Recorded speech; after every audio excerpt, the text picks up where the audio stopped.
this time that we are facing now. And the idea here is to bring and to showcase a diversity of business models operating in low-income and middle-income markets. So this panel will discuss two business cases that are particularly part of the Business Call to Action platform. And what they have in common is that they are strengthening local producers and women economic empowerment, reducing risks of value chain disruption, and reducing the social and economic impacts of the COVID on female producers, particularly in sub-Saharan Africa.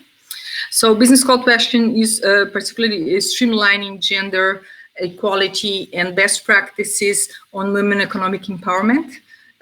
This is one of our initiatives. The others relate particularly to engaging with women-led companies in a cohort so that we can support women entrepreneurs and understand the challenges that they are facing in implementing inclusive business models.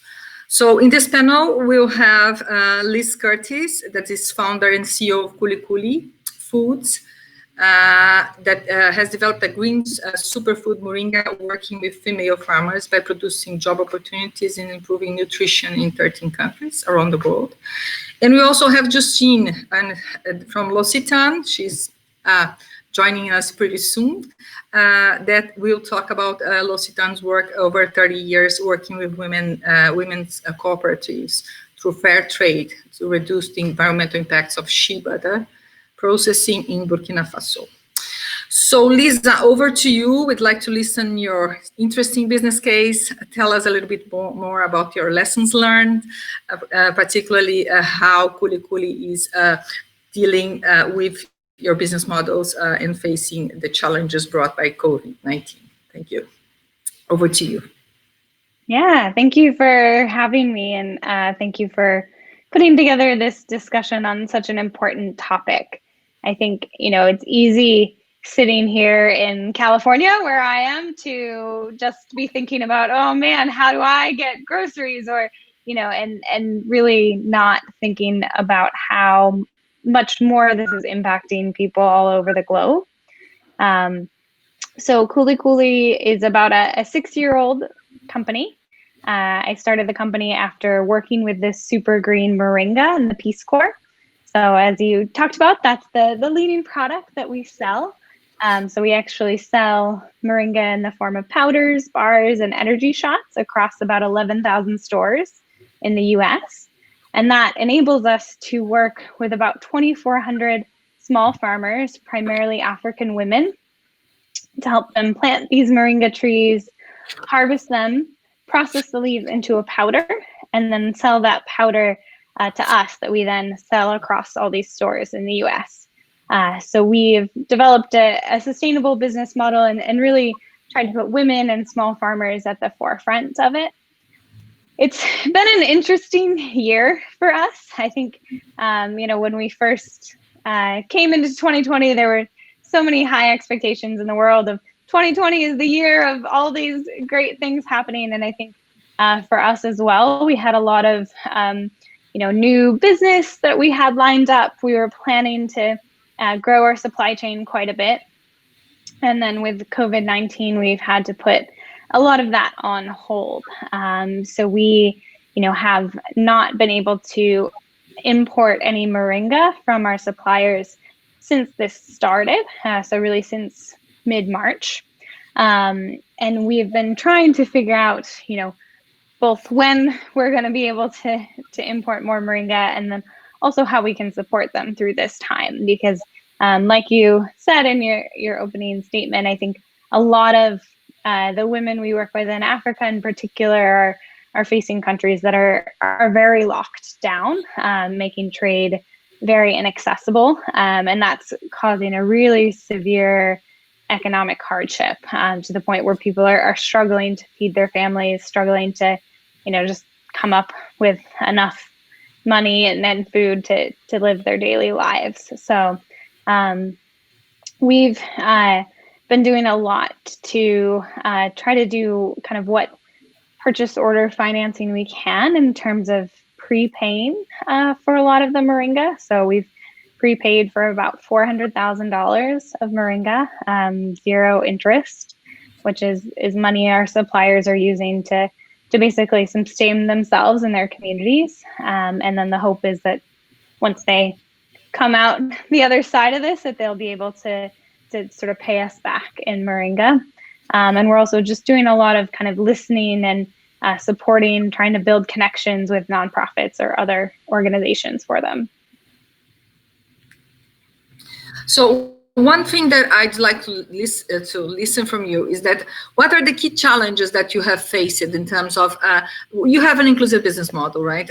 So you are committed in terms of the way that you are engaging with these low-income women that are part of your supply chains. What were the challenges in keeping this commitment that you have faced particularly? Yeah, so I think, one of the big challenges is like you said, we are very much a mission-driven business. We are trying to put people at the forefront of everything that we do. And we, want to make sure we're getting as much money as possible in the hands of our farmers, and also making sure that we're keeping the jobs and the staff that we have in the US as well, and keeping those people employed. And we've had to make cuts on both sides. And I think in some ways it's a bit of a balancing act, because when given limited resources, we've been, doing a lot of work to figure out how do we spread that most equitably? How do we make sure that nobody's, unduly affected to some extent? And what are the best practices that you have developed in terms of guaranteeing that you are providing opportunities for women economic empowerment in your value chains? Can you tell us a little bit more about this? Yeah, so I think the first thing for us is just listening. So I think it's really important for us to come to the conversation with, without saying, we know the answers, we know what you need, but really saying, can you help us understand what's happening in your community? How can we support? What are kind of the top 3 challenges you're facing? What are some of your proposed solutions? Those kinds of things. And it's been interesting. I think capital is a big one, and access to capital. When people, we're talking about like a lot of different organizations and social enterprises that we partner with who can't run their businesses right now, and can't run their organizations. And so when their entire revenue stops, how do they continue to provide those jobs? How do they continue to support those communities? How do we continue to support them? So just kind of thinking through the different chains of what we can all do to achieve the end goal of making sure that people don't fall back into absolute poverty. Can you tell us a little bit more? How do you work on skills development, particularly with the partners that you have in your value chains?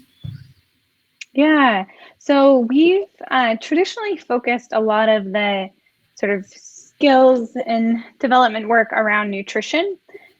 So we're a food company, but really focused on how do we use sustainable superfoods like Moringa to improve nutrition and livelihoods around the world. So we've partnered with our suppliers to finance a lot of different nutritional trainings where people are learning both about Moringa and then about other nutritious plants, other ways that they can improve their own and their children's nutrition.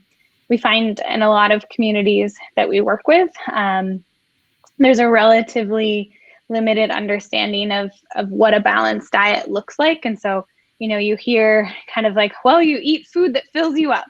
And that might mean you eat only rice for the entire day, the entire week. And, we know that doesn't have the critical micronutrients, that you can't live off of just rice. You'll feel really terrible. But I think for a lot of people, that idea of what a balanced diet needs to be is totally different. And so we've, historically really tried to support a lot on that. I think those are now areas thinking about, well, how do we get more people to be growing this Moringa tree in their backyard, having access to it, using it year round, and especially because in so many places it's seen as like a hunger food of one of the crops that people eat when they have nothing else, making sure that they at least have access to moringa seeds and are able to, if they're eating only rice, add some moringa leaves into that rice. One point that I'd like to understand a little bit better is in terms of how you're bringing this skills development to women specifically.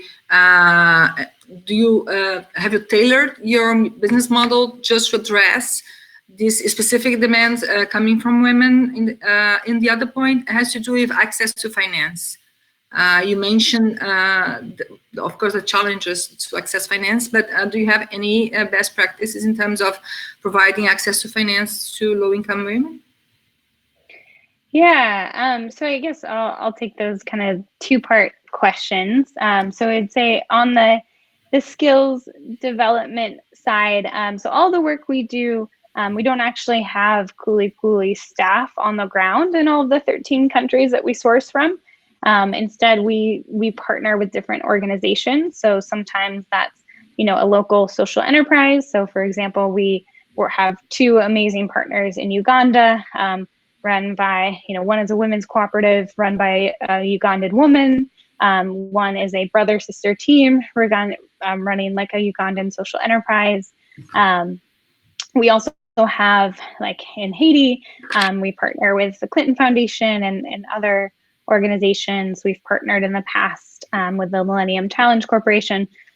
So through those partnerships, we really focus on understanding, where's the economic opportunity.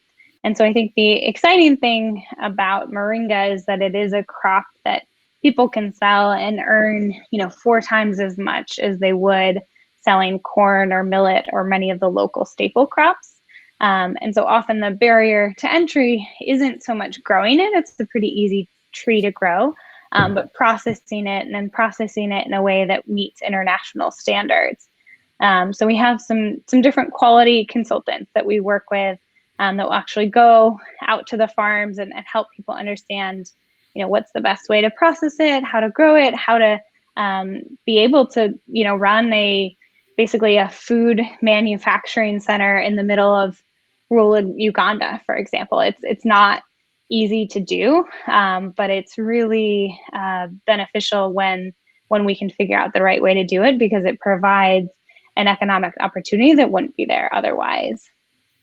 And then I think, to your second question on the finance and how do you finance low-income women. So, we're a social enterprise, so we're not a nonprofit where we sort of do microloans or that kind of thing. But what we are able to do is basically we can prepay for our purchases, and that allows the partners we work with to pay people in advance.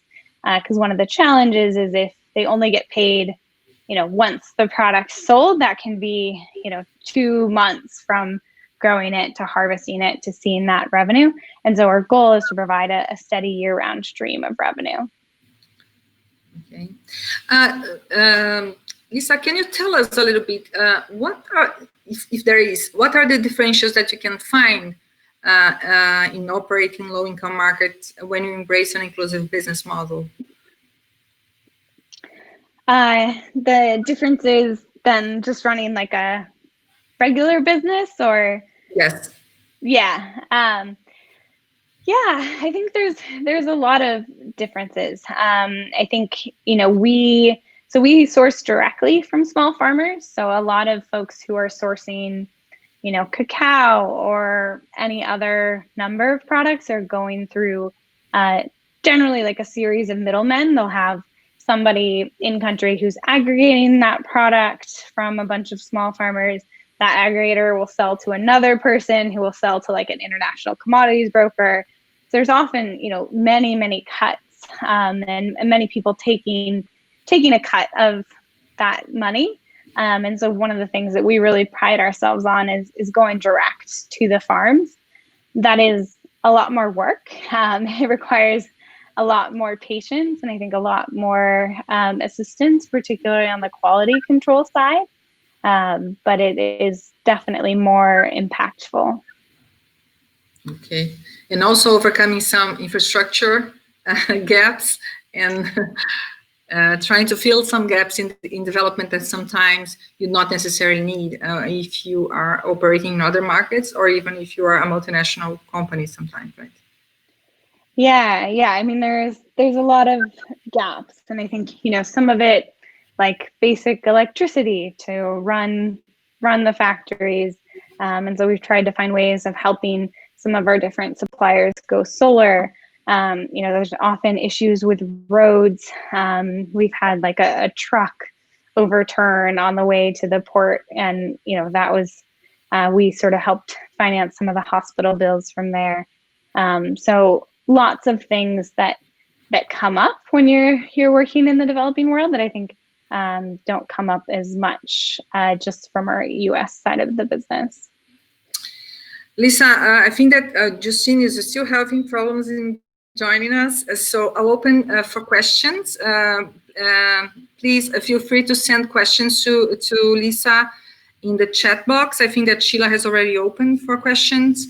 We'll be glad to receive your questions and continue our discussion here with Lisa. I don't want to monopolize this discussion. It's quite interesting. So first question to you, how do you track paid wage to women working in upstream chains? Do you put this in supply contracts, or do you ask for proofs, or you just trust your suppliers with paying fair wages? Yeah, it's a really good point. So we ask for open books in the sense that we want to know how much the farmers are making, how much the cost, make sure that they have a fair margin, we have a fair margin. And then we do also a fair amount of sort of community audits. So we'll go and visit, we'll talk to people in the surrounding community, we'll interview workers themselves, and really try to get a sense of, is this the right partner, and are they doing well by everyone they work with? Okay, any more questions? Oh, I have many questions to make to you, so we can move forward here. Well, another point that I just like to understand, so usually when you engage with low-income communities, what are the protocols or the procedures that you implement in order to guarantee that you're establishing not only a fair negotiation with these low-income communities, but also how you guarantee that you are developing one strategy that's completely aligned with women economic empowerment and gender equality? Yeah, so I think one of the first things we do is we don't work anywhere we're not invited. So we're not going into countries saying, you should grow moringa here. Generally, because we're now well known as the leading company in this little moringa space, we're getting either farmers themselves reaching out directly saying, hey, we want to work with you, or we're getting different NGOs or government institutions that are connecting us to different farmers. And we have a whole sort of assessment criteria. So we're assessing them on what is the social impact of what they're doing, what's the environmental impact, what's the quality of the product that they're currently producing, and what do we think the potential quality is, and then what's the quantity, because I think sometimes we hear from farmers who are just growing and selling small amounts in the local market, and that's great, and we highly encourage that and are happy to provide resources and guides on processing for local markets and everything, but it doesn't make sense to export unless you can aggregate a certain amount. Okay. Another point, do you monitor or manage your impact?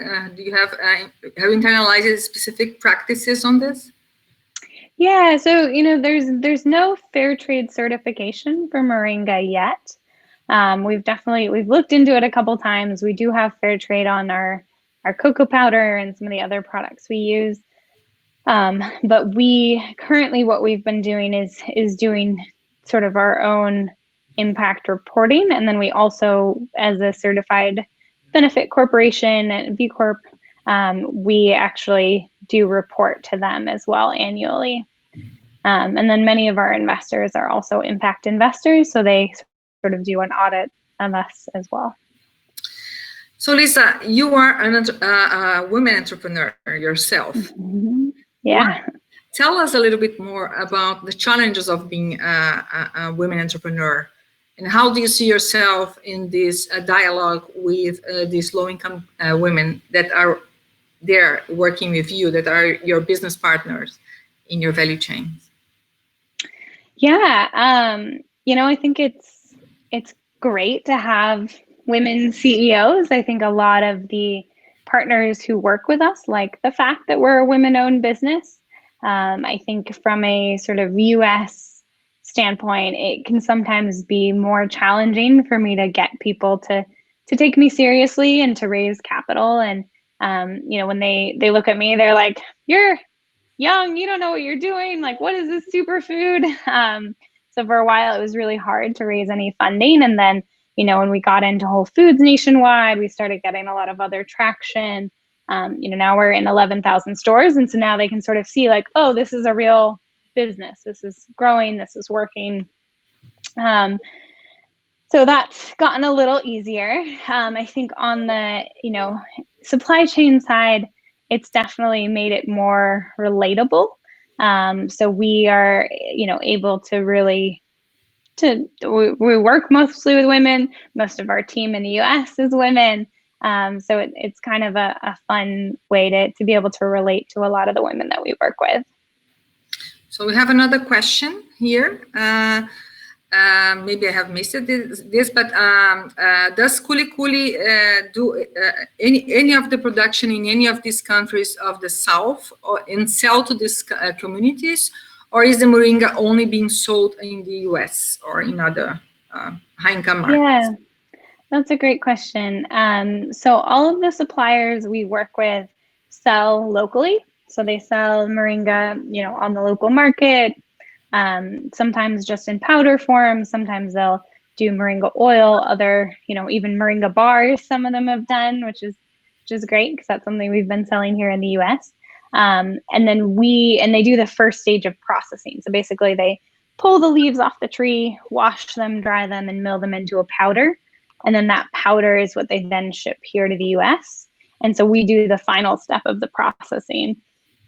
Then depending on the product, that's either turning it into, just selling it, repacking it as powder, or turning it into bars, turning it into wellness shots. So it's a cool model because I would say, a good majority of the value add actually happens in country. Another question relates to impact management. Do you find that your efforts to measure your impact is driven by your impact investors or the farmers, or by growing your business, or something else?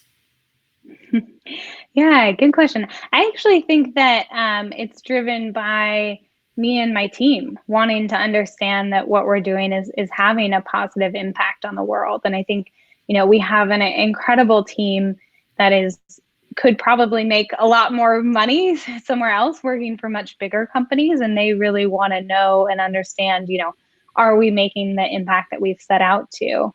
So, I think we do get held accountable by this, our status of not being like a traditional C corporation, of being this B corporation. We do get held accountable by our impact investors, but we also hold ourselves accountable.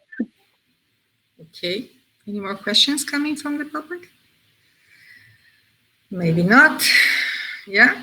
1, 2, 3. Can I close it? So I have the last question to you. I'd like you to just bring some key takeaways. What are the key messages that you'd send to companies that are really willing to engage low-income women in their value chains? What are the key messages and the key lessons learned that you can send to them?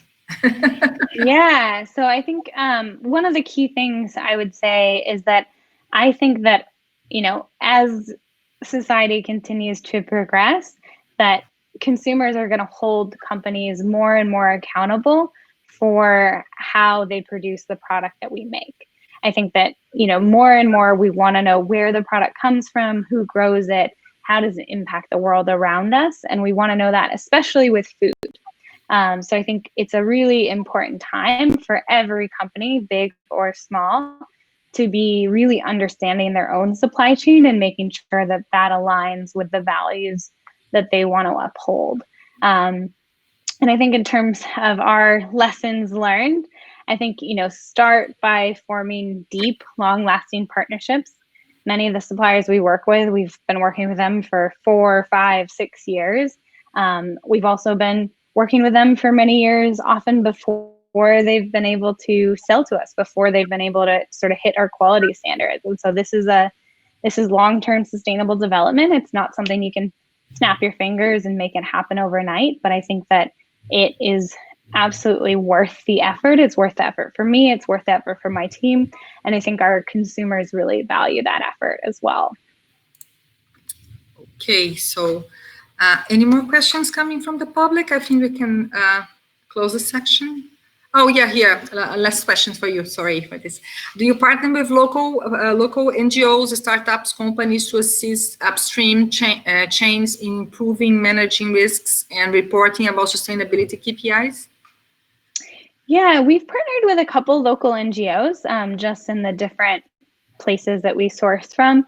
We have looked at a few different startups. We haven't implemented any of them yet, but certainly think that it's definitely interesting, and always seeking to learn more about different organizations in the space. Okay, good. So I'd like to thank you so much for your participation. It was very interesting to hear from you.